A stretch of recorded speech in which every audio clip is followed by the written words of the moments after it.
श्रीभ्यां जय श्री ओम नमः श्रीभ्यां ओम जय जय जय नमस्तु नमस्तु नमस्तु मंगलम भगवान वीरो मंगलम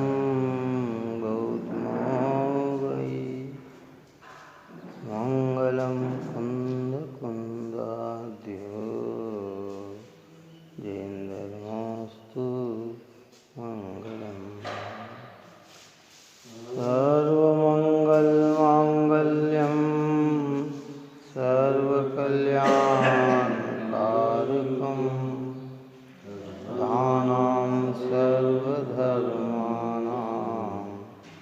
जैनं जयतु शासनं जैनं जयतु शासनं जैनं जयतु शासनं नमस्मै साराय सानुभूतिया चकास्ते चित्स्वभावाय भावाय सर्वभावान्तरचिते सर्वभावान्तरचिते।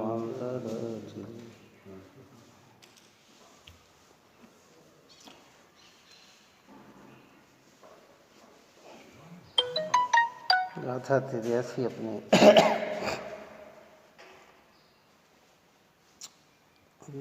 83 गाथा की टीका अपने करना है। भावार्थ हम कहकर फिर आगे चलते हैं। आत्मा को परद्रव्य पुद्गल कर्म के निमित्त से ससंसार निसंसार अवस्था है। आत्मा उन अवस्था रूप से स्वयं ही परिणमित होता है, इसलिए वह अपना ही कर्ता और भोक्ता है। पुद्गल कर्म का कर्ता भोक्ता तो कदापि नहीं है। बहुत ही स्पष्ट भरे शब्दों में भावार्थ करता जयचंद जी छाबड़ा ने ये बात कही कि देखो भाई, आत्मा जो है वो पुद्गल द्रव्य स्वरूप जो कर्म है, पुद्गल द्रव्य कर्म के निमित्त से संसार और निसंसार जिसकी कल्पना की थी कि हवा का चलना न चलना, उत्तरंग और निस्तरंग लहरों में निमित्त होता है, लेकिन हवा लहर रूप परिणमित होती नहीं है। निस्तरंग अवस्था भी समुद्र की है और उस तरंग अवस्था भी समुद्र की ही है। ऐसे संसार दशा भी जीव की ही है और मोक्ष दशा भी जीव की है। निसंसार यानी मोक्ष। एक में कर्म का सद्भाव है और एक में कर्म का अभाव है, परंतु संसार अवस्था में भी जीव ही परिणमित होता है और मोक्ष अवस्था में भी जीव ही परिणमित। पुद्गल कर्म जीव के परिणाम को कराए, पुद्गल कर्म जीव की अवस्था को कराए, ऐसा वस्तु का स्वरूप नहीं है। और ऐसे ही जीव पुद्गल की क्रिया को करे, ऐसा भी वस्तु का स्वरूप नहीं है। जीव स्वभाव दशा में ज्ञातत्व भाव का रूप परिणमित होता है और ज्ञान का ही भोग करता है, और अज्ञान दशा में रागादिक रूप परिणमित होता है और राग का ही भोग करता है। परद्रव्य का तो न भोग करता है न परद्रव्य का कार्य करता है। इतनी बात कहकर ये स्पष्ट किया। इसके बाद अज्ञानी जीव को फिर समझाने के लिए आचार्य देव व्यवहार बतलाते हैं कि ये तो बात हो गई परमार्थ की। काय की बात हो गई? परमार्थ की। फिर व्यवहार कैसा होता है उसकी चर्चा यहाँ 84 नंबर की गाथा में आचार्य भगवान करते हैं। देखिए हिंदी की गाथा।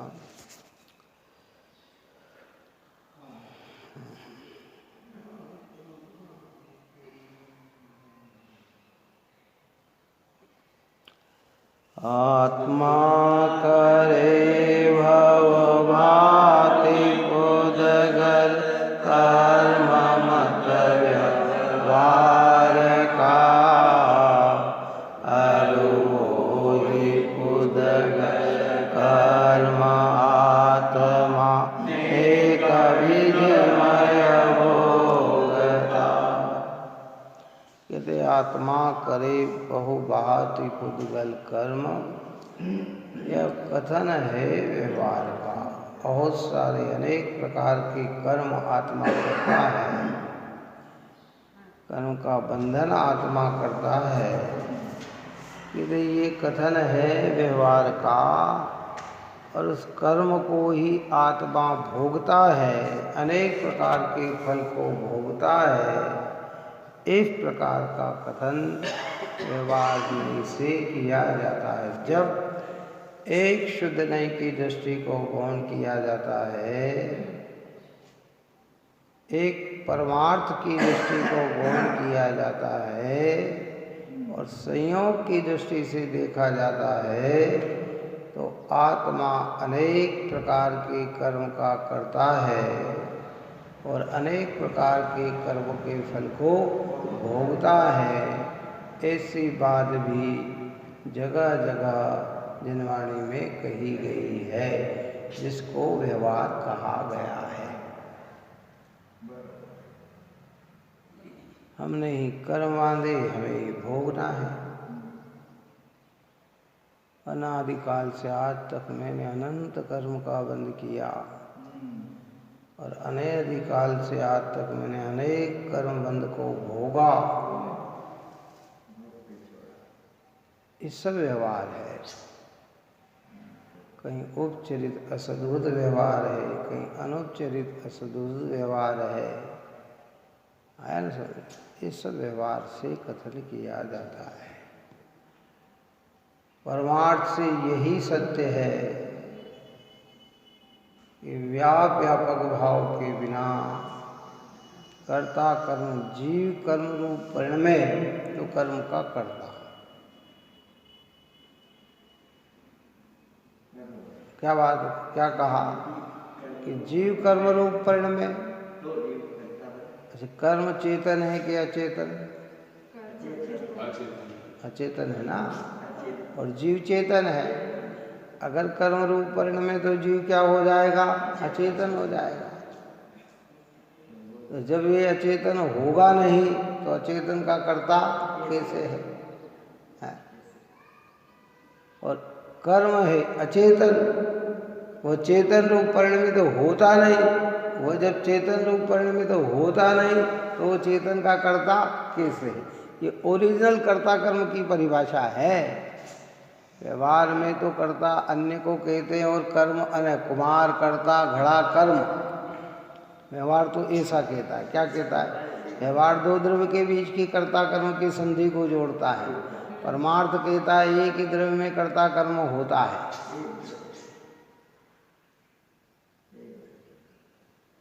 आप और हम आज तक व्यवहार की भाषा को ही समझते हैं, तो आचार्य देव ने उस भाषा को गौण कराकर निश्चय की भाषा को दर्शाया है कि तुम अपने ही परिणाम के कर्ता और अपने ही परिणाम के भोक्ता, परद्रव्य के कर्ता नहीं और परद्रव्य के भोक्ता नहीं।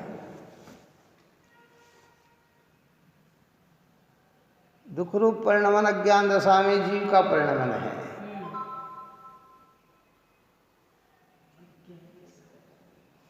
कर्म दुख रूप नहीं परिणमा। क्योंकि कर्म में दुख रूप परिणमन करने की शक्ति ही नहीं है। वो स्पर्श रूप परिणमन सकता है, रस रूप परिणमन सकता है, गंध रूप परिणमन सकता है, वर्ण रूप परिणमित हो सकता है। क्योंकि सुख दुख जीव की ही विभाव परिणति है और सुख जीव की ही स्वभाव परिणति है। स्वभाव के आश्रय से निर्मल परिणमन और स्वभाव को भूलने से विभाव परिणमन, ये परिणमन अवस्था तो मेरी है, पर द्रव्य स्वरूप परिणमन करूं मैं, ऐसा मुझ में कोई शक्ति नहीं है। और जहाँ ऐसा कहा गया तो वहाँ जिनेंद्र भगवान ने व्यवहार को स्थापित किया। व्यवहार समझने लायक, व्यवहार जानने लायक, व्यवहार समझाने लायक, परंतु व्यवहार की मान्यता करने लायक नहीं है। बोलेंगे सही, जीव को बहुत अचानक अफाता का उदय आ गया। देखो कैसा उदय आया, कितना दुखी हो गया बेचारा। और दिखता भी ऐसे ही है। लेकिन जब परमार्थ की दृष्टि से ज्ञानी अपनी दृष्टि से विचारेंगे तो दुख रूप परिणमन अवस्था जीव की है, कर्म की नहीं है। किसकी है? क्योंकि ऊपर सिद्धांत रखना ख्याल में, जब भी कोई प्रश्न कर दे कि ऐसा है तो कभी ये सिद्धांत है कि व्यापक संबंध के बिना कर्ता कर्म संबंध नहीं होता। व्याप्य यानी दुख, दुख व्याप्य है तो उसमें व्यापक कौन है? कि जीव है। कर्म उसमें व्यापक नहीं है। कर्म अगर उसमें व्यापक हो तो कर्म में चेतनपना होना चाहिए, क्योंकि सुख दुख अवस्था जीव की है। बात सुन, मल पड़ा हुआ है। क्या पड़ा है? गंदी वस्तु पड़ी हुई है, उसमें दुख है? क्यों नहीं है? स्वभाव है ना। मतलब जड़ पदार्थ में गंदगी हो तो भी दुख नहीं होता। क्यों? कि उसमें सुख है ही नहीं तो दुख रूप परिणम है। सुख गुण ही नहीं है ना उसमें। और चेतन आत्मा में है तो हमारे अंदर दुख रूप परिणमने की भी शक्ति है। शक्ति का मतलब क्या है? जीव के सुख गुण में विभाव परिणमन दुख है और स्वभाव परिणमन सुख है। सम्यक दर्शन से सुख का अंश शुरुआत होता है, फिर वृद्धि होती है, और जब एक बार सुख की पूर्णता हो जाए तो फिर कभी फिर दुख का परिणाम उसमें आता नहीं। पूर्णता ना हो तो दुख फिर आ सकता है। सम्यक दृष्टि के सम्यक पने से सुख है, राग पने से दुख है। क्या कहा? बात ही समझ में नहीं आई। सम्यक दृष्टि जीव के सम्यक पने से तो सुख है। अब वो नरक में भी है तो दृष्टि की अपेक्षा तो उसके पास सुख है, लेकिन राग में क्या है? दुख है। तो वो दुख परिणमन की उसकी योग्यता है। किसकी योग्यता है? उसकी। छठे सातवें गुण स्थान में झूलने वाले मुनिराज उपशम श्रेणी को प्राप्त होकर आगे बढ़ जाते हैं, श्रेणी भी चढ़ लेते हैं और फिर उतर जाते हैं, और आयु की पूर्णता हो जाए तो चौथे गुण स्थान में आ जाते हैं। तो यहाँ तो कितना आनंद ले रहे थे, प्रचुर आनंद चल रहा था, वहाँ आनंद की सीमा हो गई। क्या हो गई? चौथे गुण स्थान में। और जन्म मरण के जितना, अब सम्यक दृष्टि के 6 जन्म बचे या 8 जन्म बने, लेकिन जो जन्म, ये तो तीर्थंकर के जो जीव होते हैं उनके गर्भ में दुख नहीं होता है। बाकी तो अन्य जीव को भी क्या होता है? दुख होता ही है ना। थोड़ा होगा सही, राग है तो दुख तो है ही। रामचंद्र जी शायिक सम्यक दृष्टि थे, हृदय को लेके जगह जगह भटक रहे थे, श्रद्धा अपेक्षा सुखी थे, लेकिन रागांश में तो दुखी थे ना। कोई ऐसा थोड़ी था कि आनंद वो अंदर में, जो अंदर में आनंद प्रत्यक्ष भोग रहा हो उसकी परिणति में भी दुख नहीं दिखता है, लेकिन जिसकी परिणति में राग की अधिकता दिख रही हो, दृष्टि अपेक्षा सुख हो, लेकिन वह अपूर्ण आनंद सुख की वृद्धि नहीं कर सकता, भोगता नहीं है। ऐसे भी दृष्टांत है आगम के अंदर। अपन तो किस लिए चर्चा करें कि दुख रूप परिणाम किसका? जीव। अभी यहाँ ज्ञान की मुख्यता से कथन किया है। ऊपर अपन ने दृष्टि की मुख्यता से, ज्ञानी की अपेक्षा से कथन किया था, तो उसमें प्राप्य विकार और निर्वर्त पुद्गल दुख अवस्था का भी पुद्गल को सिद्ध किया है। वर्णाधिक से रागाधिक पर्यंत इन सब भाव पुद्गल की अवस्था को सिद्ध किया है। जीव तो इससे भिन्न एक चैतन्य मात्र है, ये स्वीकार किया, ये दृष्टि की बात है। और यहाँ ज्ञान का विषय चल रहा है, समझने लायक है। व्यवहार जितना भी होता है वो ज्ञान का विषय होता है, जानने योग्य होता है, वो समझना है।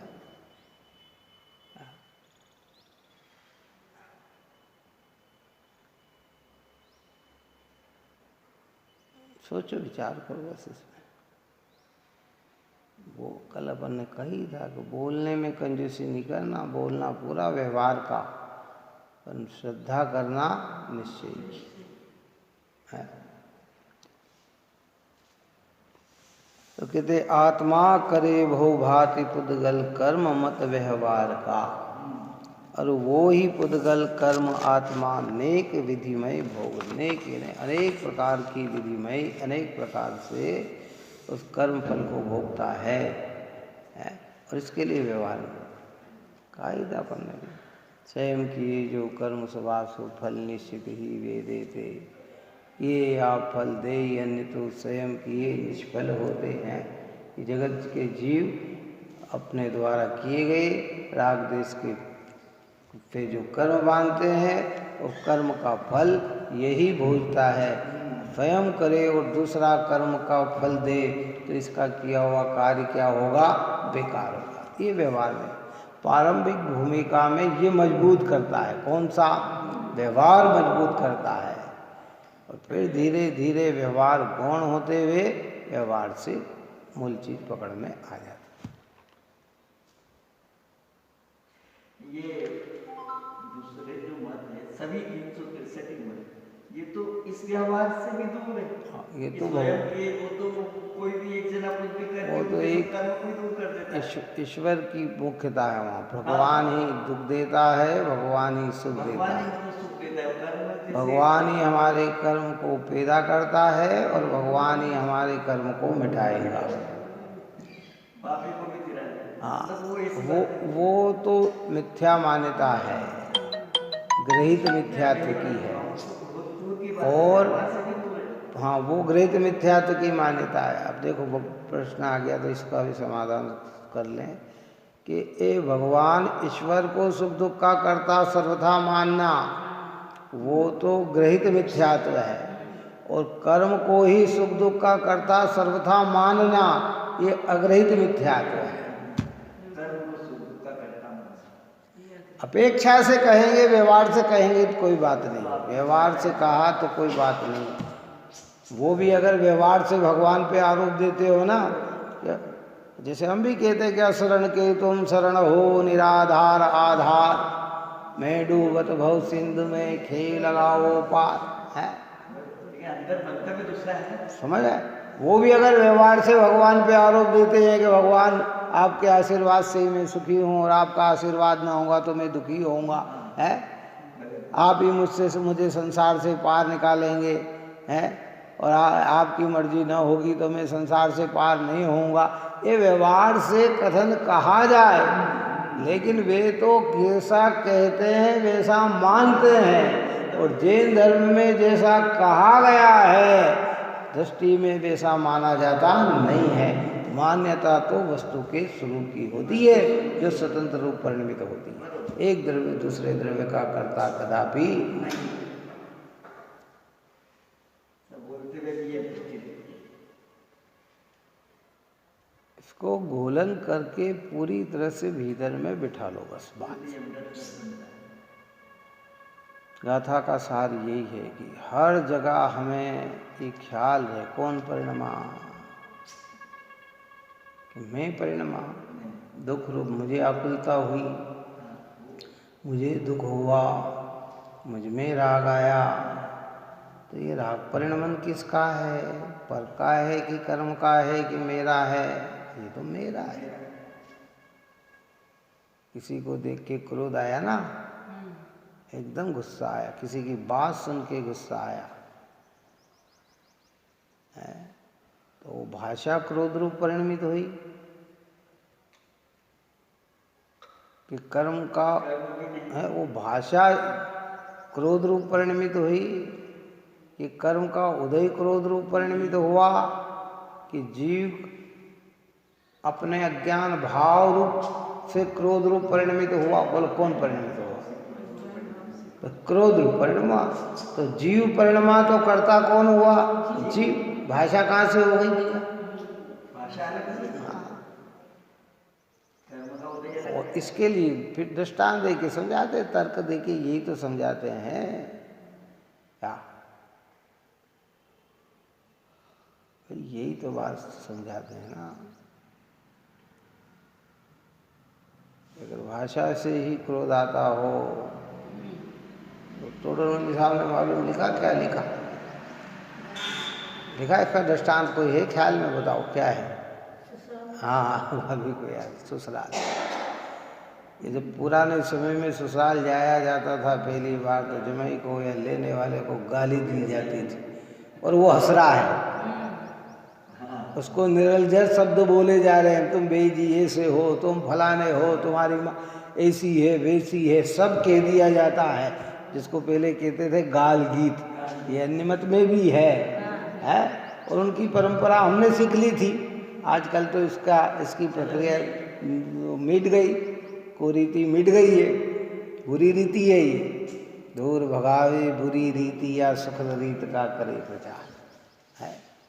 जैन धर्म में जितनी खोटी रीतियाँ है ना, उनको दूर भगाने के लिए आप और हमें प्रयत्न करना चाहिए, रीति बढ़ाने के लिए प्रयत्न नहीं करना चाहिए। लेकिन करे क्या लोग ऐसे और ऐसा। इसलिए पहले गाल गीत का तेड़ा लगता था, ये अकेले परिवार वाले नहीं देते थे, फिर इष्ट मित्रों को भी बुलाते थे, तो तुम भी देव वाली, क्या देव, और वो मीठी लगती थी। तो टोडरमल साहब ने इस बात को लिखा, अगर गाली देने से गुस्सा आए तो फिर क्या आता? उनको भी आना चाहिए। तो गाली क्रोध रूप नहीं परिणमी और कर्म का उदय भी क्रोध रूप नहीं परिणमा। तीव्र उदय भी हो जाए अगर कर्म का है। मुनिराज ध्यानस्थ भी परिसर निरलज्ज कहते हैं मुनिराज को, चाहे जैसे शब्द बोल रहे हैं परिसर के अंदर है, असत्कार परिसर कौन सा है, तो क्या होता है? सत्कार नहीं करते, सत्कार नहीं करते। आइए साहब, आइए साहब, ए दुष्ट चल निकल यहाँ से, नग्गा आ गया, निर्लज्ज आ गया, तेरे को शर्म नहीं आई, तेरे को यहाँ आने की? ऐसे शब्द भी मुनिराज को सुनने को मिलते हैं, तो भी उनके भीतर में क्रोध का परिणमन नहीं है। इसका मतलब ये हुआ कि गाली देने से क्रोध नहीं उत्पन्न होता है। अगर हमारे भीतर क्रोध उत्पन्न हुआ तो उसके कर्ता हम हैं, तो निमित्त रूप से गाली पे आरोप आएगा, लेकिन गाली क्रोध रूप नहीं परिणमी है। कर्म के उदय पे निमित्त बने से आरोप आएगा, लेकिन कर्म क्रोध रूप नहीं परिणमा है। और जब ये बात पता लगे तो गाली देने वाले पे आएगा गुस्सा, कर्म के उदय पर आएगा गुस्सा नहीं। अगर कहीं आया भी तो अपनी कचास पे, अपनी अज्ञानता पे आएगा कि मैं कितना मूर्ख हूँ कि इनकी भाषा में उलझ गया। अपनी अज्ञानता पे भीतर से आएगा।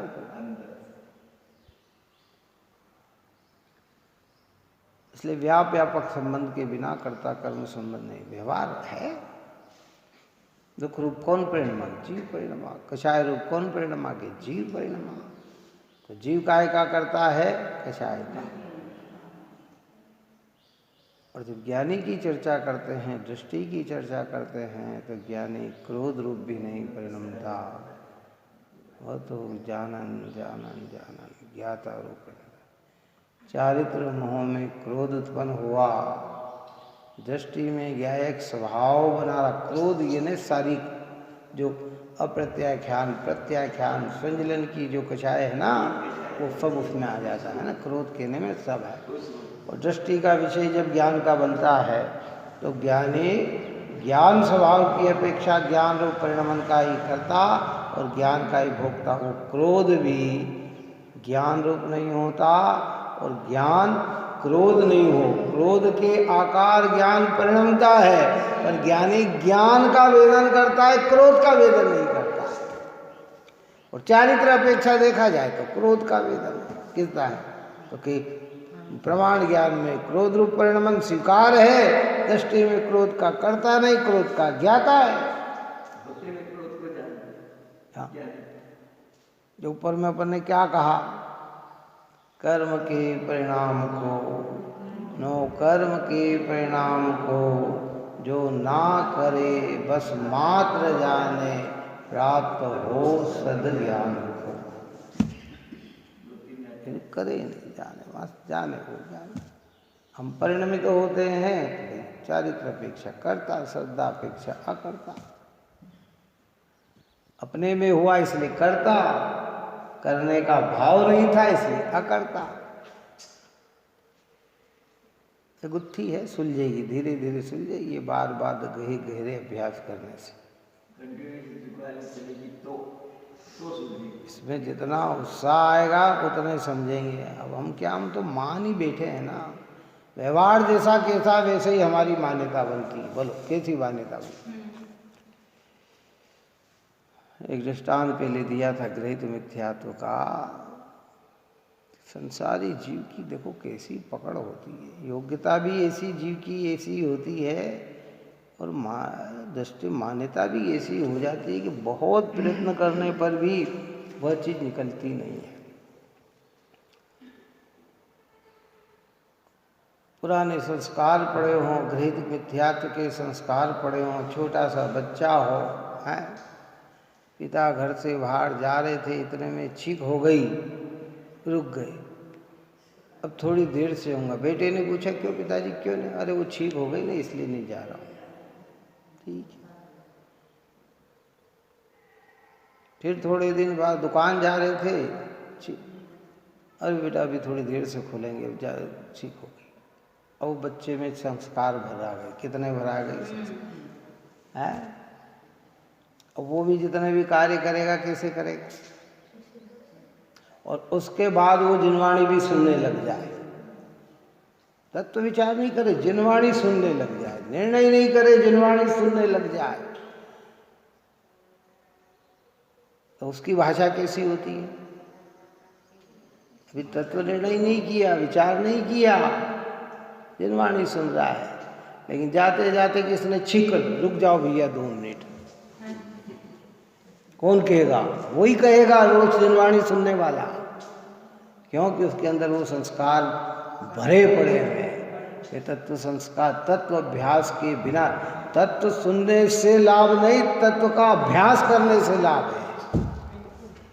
और संस्कार कब मिटेंगे? अरे बिल्ली रास्ता काट गई, वो संस्कार पड़ गए उसके अंदर। तत्व अभ्यास यानी तो जान करता है ऐसे संयोगों को लागू। बिल्ली काटी तो आज तो अवश्य जाऊंगा, देखता हूं क्या होता है। चीख हो गई तो ये जरूर जाऊंगा। हाँ, आज तो बुधवार, इधर नहीं जाना, आज तो अवश्य जाऊंगा, है तो क्या होगा? फिर बोलो। लेकिन अब हमारे अंदर वो संस्कार पड़ गए और कितने ही जिनवाणी सुन रहे हैं, तो वो समय पे आ गई वही बात, अरे रुक जाओ, रुकने में अपना क्या, अपन नहीं मानते ये बात, पर अपना रुकने में अपना क्या बिगड़ना, यही तो मान्यता है, मानना नहीं मानना और कैसा मानना होता है। बात आ रही समझ में कि नहीं है? क्या क्या क्या कहते हैं हम, क्या बोलो, क्या बोलेंगे? यही तो मान्यता है कि तुम रुक रहे हो, ब्रेक लग रहा है तो ये मानना ही तो हो गया। नहीं मानते तो ब्रेक लगता क्यों? तो ये कहाँ से जाएगी? ये तत्व ज्ञान। एक द्रव्य दूसरे द्रव्य का कर्ता नहीं होता।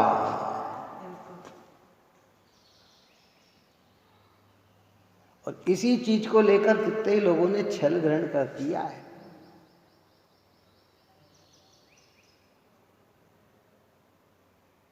अच्छे मोहवश पुराने है ना, रिश्तेदार में आते थे, नातेदार में आते थे, 2 दिन और रुक जाओ, 2 दिन और रुक जाओ, है? अरे नहीं, अब बहुत दिन हो गए, अब तो जाना है, जाना है, जाना है। अरे नहीं जा सकते, आज तो बुधवार, कल बुधवार है, कल कैसे जाओगे आप? और फिर आप जिस दिशा में जा रहे हो उधर तो दिशा शूल पड़ती है, आप कैसे जाओगे? वह शनिवार, और वो रोकना है? और फिर बिल्ली निकल गई, अब आज कैसे जाओगे आप, चलो बताओ। तो बेचारा क्या करे, अब क्या करेगा, मानता है। पर उसे ये मालूम नहीं कि ये वास्ता आज तो मोह है, कल से ये अज्ञान फैलेगा तो कितना चले जाए। इसलिए निकलने में भी मुहूर्त, अरे भले वो रात का निकल रहा हो, दिन भर के पैसे लग रहे हो, लेकिन वो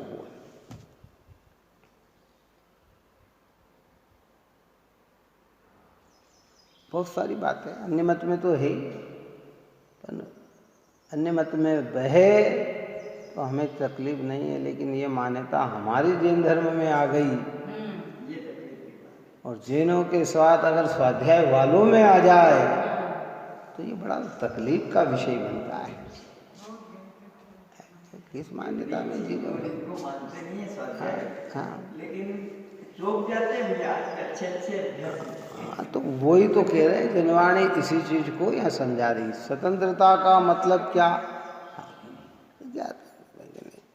दृढ़ मजबूत सिद्धांत के साथ भीतर के अंदर, दूसरों में हम फेर फार ना करें तो कोई बात नहीं, लेकिन अपने परिणामों में जरा सी भी ढिलासता नहीं आना। हाँ, स्वरूप ऐसा है। इसलिए इसका पहले ही जिनवाणी की स्तुति में पहले ही अर्थ शब्द डाला, मिथ्यात्म नाश देखो, ज्ञान के प्रकाश में। मिथ्यात्व का जड़ मूल से नाश करने के लिए जिनवाणी है, और सब में ज्ञान के प्रकाश करने के लिए जिनवाणी माता है। ये क्या कर, अरे यार रुको, जो परिणाम है सो कर्ता, परिणाम सो कर्म, परिणाम परिणामी एक द्रव्य में होता है, कर्ता कर्म एक द्रव्य में होता है। जीव कर्म रूप परिणमता नहीं तो कर्म का कर्ता जीव नहीं, कर्म जीव रूप परिणमता नहीं है तो कर्म जीव का कर्ता नहीं। और फिर जहाँ ऐसा कहा जाता है तो वो व्यवहार बतलाया। क्या कहा? व्यवहार बताया। प्रारंभिक भूमिका में समझने के लिए व्यवहार है, धीरे धीरे। और जितने गृहीत मिथ्यात्व का दोष भारत देश में चल रहा है, उतना गृहीत मिथ्यात्व तो अन्य देश में नहीं है। इतना यहाँ तो सब एक मत वाला सबको मान लेगा, जिसकी बात कहेगा उसको मान लेगा। क्रिश्चियन लोग हैं तो वो अपनी बात मानते, वो आपकी नहीं। मुसलमान है तो वो अपनी अल्लाह खुदा की बात मानता, आपके जैन धर्म की एक बात नहीं मानता। कौन? वो आ भी जाएगा तो वंदन नहीं करेगा, प्रभावना से कर ले वो बात अलग है, लेकिन वो उसकी प्रक्रिया से नहीं करता है। लेकिन ये नहीं, सबको सब दूर चला ही जाता है, क्योंकि वो तो सबकी बात मानता है। बौद्ध मत है वो अपनी बात मानते, सांख्य मत है वो अपनी बात मानते हैं, चारक मत है वो अपनी बात मानते हैं। और ये जैनी सब मिला जुला कर भक्षण कर लेता है, सबकी बात मान लेता है। और फिर बड़े, अरे अपने को क्या बिगड़ रहा, कहे तो अपना क्या भाई, कहे तो अपना क्या, कि वो बाहर में कुछ नहीं दिख रहा लेकिन भीतर में कितना नुकसान हो रहा है, ये जिनवाणी माता बताती है।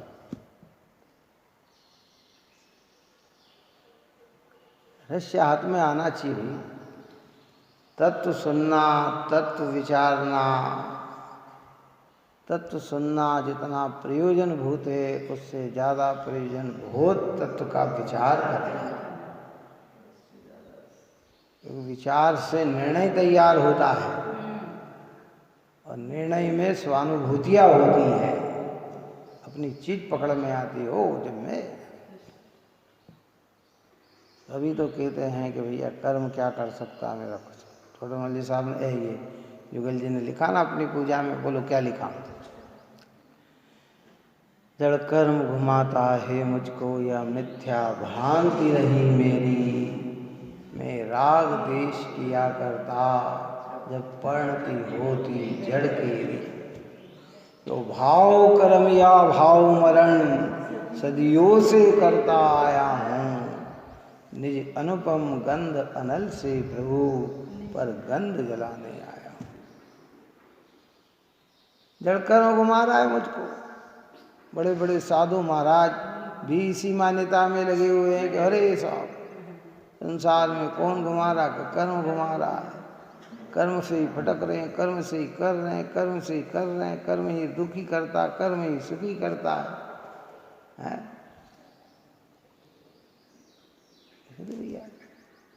कर्म तो जड़ है।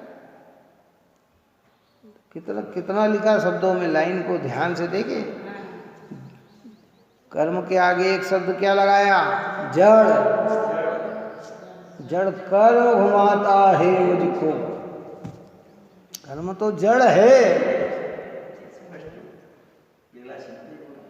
ये मिथ्या भ्रांति रही है भगवान, ये मेरी मिथ्या भ्रांति है, झूठी भ्रांति है, झूठी मान्यता है। मैं राग देश किया करता, मैं स्वयं ही राग और देश किया करता हूँ। जब मेरी दृष्टि परिणति पे होती है, जब मैं पर्याय रूप देखता हूँ, एक मुझे अच्छा दिखता है, एक मुझे बुरा दिखता है, एक में मुझे सुख दिखता है, एक में मुझे दुख दिखता है।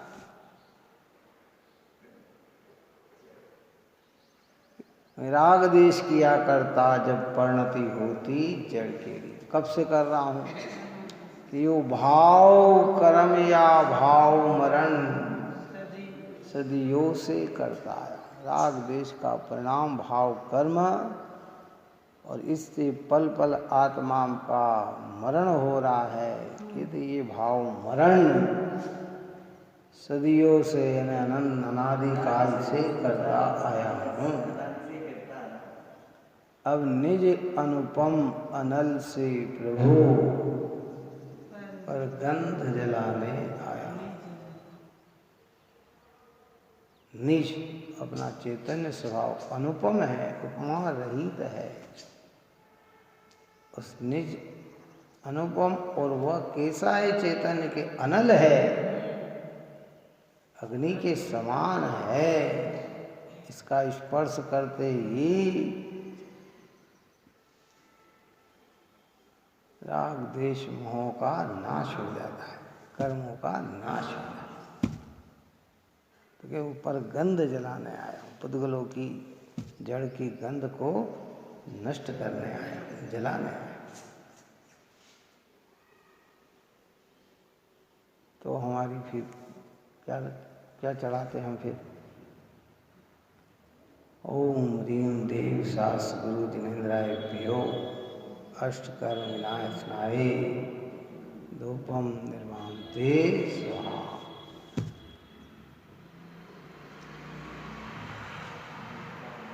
तो भावना, इसलिए अंदर में विचार करो कौन करता है। ज़्यादा नहीं समझ में आए तो बस इतना ही समझ लेना कि जो जिसमें परिणमे वो उसका करता, और जो जिसमें परिणमे नहीं वो उसका करता नहीं। और दूसरे पे आरोप आया तो व्यवहार, और अपने पे ही आरोप आया तो ये निश्चय। हम ज्ञान के करता है ये निश्चय, हम रागादि के करता है ये अशुद्ध निश्चय नहीं, लेकिन परद्रव्य के करता तो कदापि नहीं है। जुगाली है, बोलेंगे व्यवहार, समझेंगे निश्चय। क्या बोलो, गाँव के जमाई को भी सब जमाई कहते हैं, हम भी कहेंगे आओ साहब, जमाई साहब आओ। व्यवहार के परमार्थ क्या है? नाम बढ़ जाता है। हाँ, कहते आइए। और उन जमाई का कितना सम्मान करेंगे हम? भाई गांव के जमाई आइए, सब चाय पिला देंगे, नाश्ता करा देंगे, है पत्रिका में उनका नाम तो नहीं देंगे ना? क्यों कि दे देंगे, नाम दे देंगे। हमारे घर में शादी हो तो पड़ोसी के जमाई का नाम देंगे हम? नहीं देंगे। सम्मान करेंगे, शादी में निमंत्रण कर सकते हैं, लेकिन नाम नहीं देंगे, क्योंकि हमें पता है कि वो व्यवहार है। जुआरी नहीं देंगे, नाश्ता करा सकते हैं, ऐसे व्यवहार की ठीक है, ज्ञान कर सकते हैं, श्रद्धा नहीं करेंगे। श्रद्धा तो किसकी करेंगे कि जो परिणमे सो करता और परिणाम सो कर।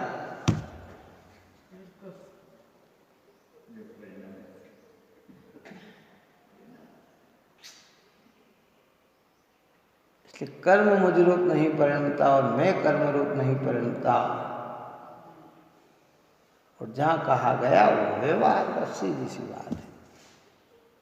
व्यवहार भी हल्का करता है, तो व्यवहार की समझ होना चाहिए। और जो व्यवहार की ही मान्यता बना लेता है तो बोझित हो जाता है, फिर मिथ्यात्व के बोझ से बोझित हो जाता है। और समझ में सच्चा आ जाए तो हल्का हो जाता है। अरे अरे तो व्यवहार है, मैं तो परिणाम ही नहीं, मैं तो ज्ञाता भाव हूँ।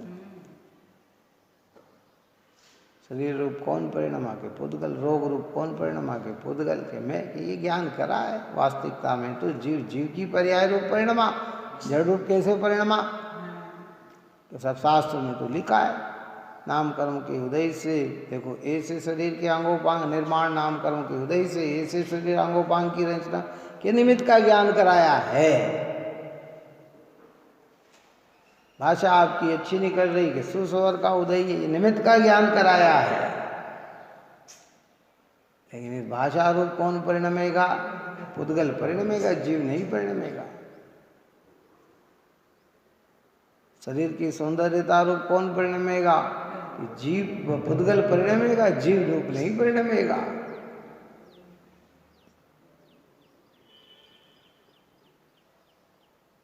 अब ये मान्यता टूटेगी तो कोई पाप टूटा कि नहीं टूटा?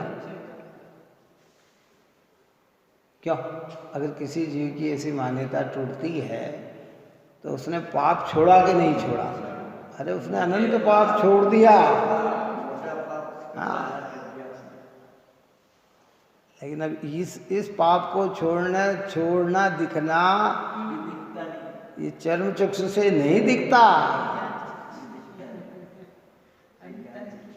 हाँ, गृहीत मिथ्यात्व कितना ही हमारे प्रति अनुराग रखे, वे हमारे हितैषी नहीं हो सकते। कौन? हाँ, वो कितना ही हमारे प्रेम से हमको सारी चीजें दे तो भी हमारे हितैषी नहीं हो सकते। जो गृहीत मिथ्यात्व में उलझा दे वे हितैषी नहीं होते हैं भाई। इसलिए तो वहाँ लिखा टोडर में कि सभी प्रकार से कुसित देव को, कुसित गुरु को, कुसित धर्म को त्यागने योग्य है। आशा से भी नहीं, स्नेह से भी नहीं, लोभ से भी नहीं, भय से भी नहीं। ऐसी बात जिनवाणी कह दी कभी ऐसी बातों के लिए सुनना भी पड़ती है। कभी ऐसी बात के लिए सुनना भी पड़ता है। हाँ हाँ, कोई बात नहीं, क्या करते। देखो सुनने से नहीं घबराना। क्या करे, आप जवाब मत दो ना। ज्ञानियों की मान्यता को समझा सकते, प्रेम से समझा दो, ना समझा तो कोई, और उन पे गुस्सा भी नहीं करना, उन पे गुस्सा भी नहीं करना। क्या करें? अभी तो हम इतना ही पुरुषार्थ करना, आगे तो बहुत सारा पुरुषार्थ करना है। क्या भजन सुनने में कितना अच्छा लगता है कि मोक्ष के प्रेमी हमने कर्मों से लड़ते देखे, मखमल पर सोने वाले भूमि पर पड़ते देखे हैं। तो ये तो अभी चारित्र की दशा है। अभी तो पहले श्रद्धा में इतने कि सुनना भी पड़े तो सुन लो, कोई चिंता की बात नहीं, लेकिन मार्ग पवित्र जो है उससे कभी नहीं दिखना।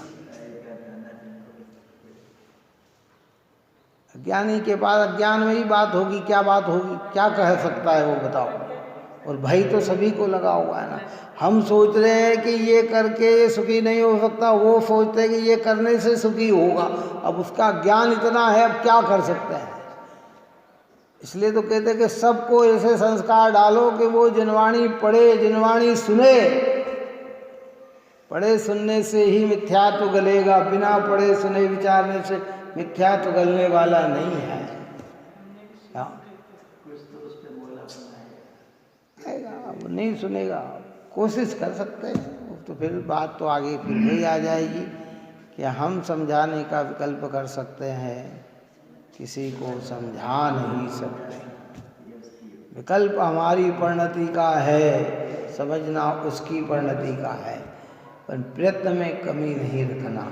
लाभ के देना कि आज के बाद में तुमसे कभी नहीं, इस विषय में फिर कभी नहीं कहूँगा, नहीं बोलूँगा, अब तुम्हें नहीं समझाऊँगा, फिर भी समझाए बिना नहीं रहना। और जब उसकी योग्यता पक जाए, कदाचित मनता का उदय हो, कोई बात समझ में आ जाए, सुधारा हो सकता है।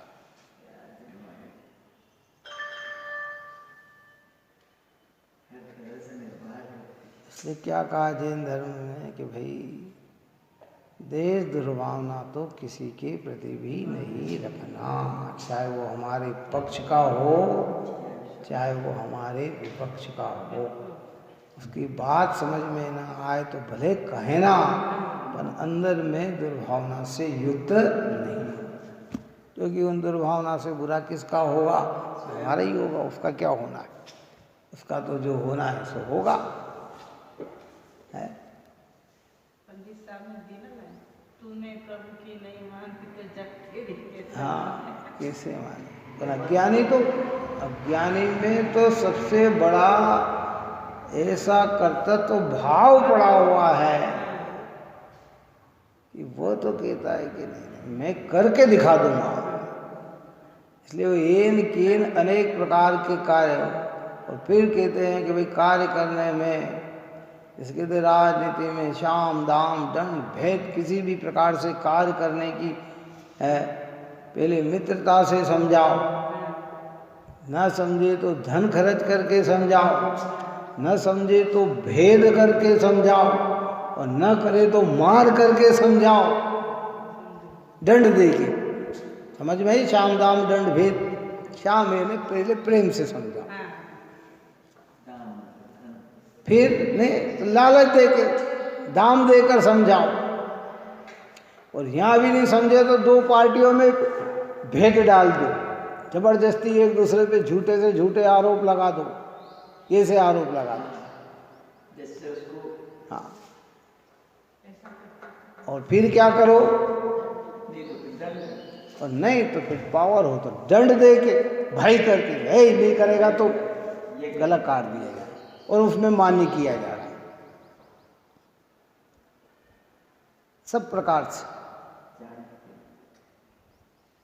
भेद पड़ो, झगड़े, झूठे झूठे झूठे बोलो, लोगों को जीतने के लिए, दिल जीतने के लिए है,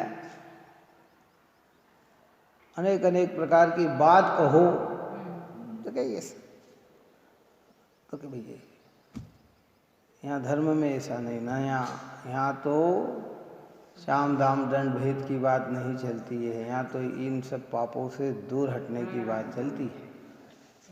वस्तु का स्वरूप जैसा है वैसा, धीरे से समझाओ भाई, नहीं समझे कोई बात, प्रयत्न करो। हाँ, प्रयत्न न करना भी अपनी अज्ञानता है। किसका? अपने निकटवर्ती जीवों को हम ये सोचे कि जब इनकी योग्यता होगी तब समझ लेंगे, जब होगा तब समझ में आएगा कि नहीं, तेरे को समझाने का प्रयत्न करना चाहिए, बोलना चाहिए, बोलना भी देखो एक ही भाषा है, वही भाषा असमय बोली जाए तो नुकसानकारी हो जाती है और समय पे बोली जाए तो फायदाकारी हो जाती है। क्या होती है? आप और हम अपने परिवारों के संयोग के सबके परिणाम जानते हैं ना। 10 जनों के बीच में अगर किसी को बात कहेंगे तो गुस्से का कारण बन जाएगी और एकांत में कहेंगे तो शांति का कारण बन जाएगी। सुनेगा धीरे से है। जब उनकी टोडर मल्ली साहब ने कहा है, जब औरों की कछाई मंदता दिखे तो बात बताना। अब 100 जने के बीच में हम कहे कि तेरा मत खोटा, तेरा मत ऐसा, तो वो क्या आपकी बात मानेगा? क्यों मानेगा क्या है? 10 जने के बीच में भी उसकी गलती बताएंगे तो मानेगा क्या? वो नहीं मानेगा। जब अकेले में कहोगे तो कान पकड़ेगा कि हाँ मेरे से गलती हो गई भैया, मैंने बहुत बड़ा गलत काम कर ली। और हम 10 के बीच में बताए बिना रहते नहीं, तो उसमें सुधारा कहाँ से आएगा? तो कभी धीरे से समझाओ उनको। न समझाना भी अपनी ही अज्ञानता है। और न समझाना क्या है? भूमिका के अनुसार भाव आए बिना रहते नहीं, और नहीं भाव आ रहे तो अभी हमारी योग्यता उस रूप है नहीं।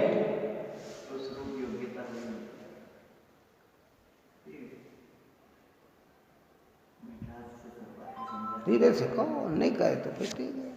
अब अगर हम ये बात को छोड़ देंगे, जब योग्यता होगी तो आज भगवान तीर्थंकर तो है नहीं कि उनने हमको योग्यता बता दी कि 10 साल बाद के 20 साल बाद के 50 साल बाद के 60 साल बाद, क्यों है? समझना तो पड़ेगा। जब बेटा पिता की बात नहीं मानता है तो पिता पड़ोसी का सहारा लेता है। किसका सहारा लेता है? बोलो किसका सहारा लेता है? भैया थोड़ा समझाना है इनको जरा सा। अच्छा वो पड़ोसी हितैषी दिखे तो, और पड़ोसी लगे कि हितैषी नहीं तो उसको नहीं कहेगा, क्योंकि तो जानेगा कि वो ही कार्य बिगाड़ देगा मेरा। क्या समझे? लेकिन जब उसको लगे कि नहीं ये अपने से स्नेह रखते हैं तो कहेंगे भैया, या वो जिससे समझे उसको कहेंगे भैया इनको थोड़ा समझाना है। तो वो क्या है, धीरे धीरे उसमें समझ। ऐसी जनवाणी माता है। बहुत सारी बातें हैं भाई, ये तो अद्भुत गाथा है। इसमें तो जितना रहस्य निकालो निकलते ही चले जा, मक्खन है ये।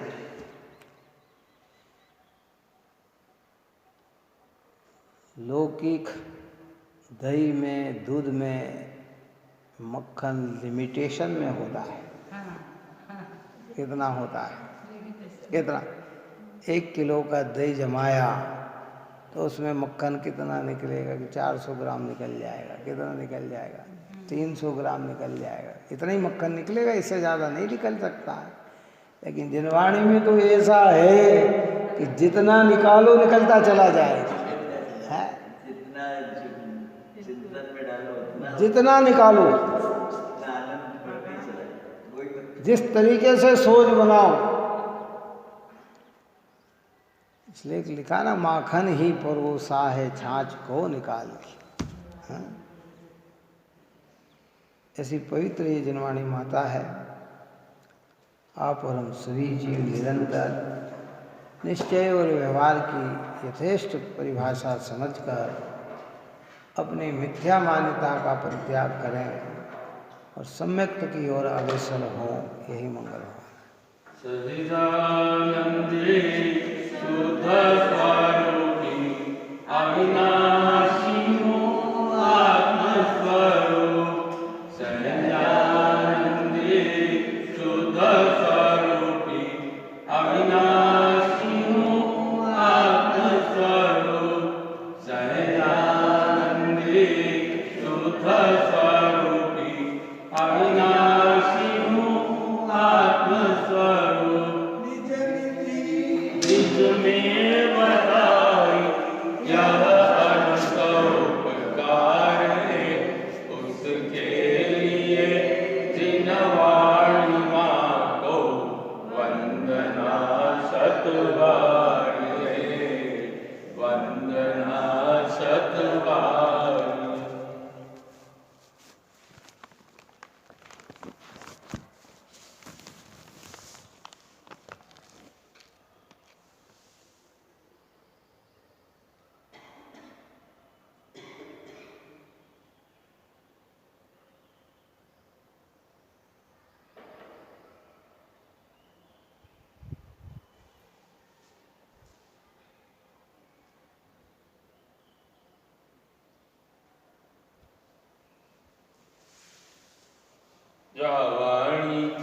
ज्ञान से सूझे लोकालो सुवर्णी मस्तक सदा दे बोलो जिनवानी माता